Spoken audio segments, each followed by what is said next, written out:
મિત્રો ગમે ત્યારે પણ તમે રાજસ્થાનની ટ્રીપ મારો છો ત્યારે સુધા માતા મંદિરે દર્શન કરવા જવાનું ભૂલતા નહીં.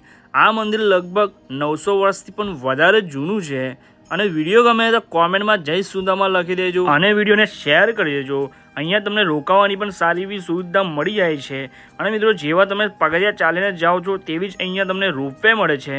અહીંયા 215ની તમારે ટિકિટ લેવાની રહેશે, કોમ્બો ટિકિટ મળી જવાની છે અને જ્યારે ચાલતા જાઓ છો ત્યારે અહીંયા સુંદર દ્રશ્ય પણ તમને જોવા મળે છે. અને મિત્રો ઉપર જ્યારે પહોંચી જાઓ છો એટલે અહીંયા ઘણી બધી તમને ધર્મશાળાઓ પણ જોવા મળે છે, તો તમે ધર્મશાળાઓમાં પણ રોકાઈ શકો છો. અને અહીંયા ભોજનશાળા આવેલી છે, ત્યાં આગળ માત્ર 10 રૂપિયામાં તમને ભોજન આપવામાં આવશે. અને હવે આપણે દર્શન કરીશું માં સુંદા માતાના.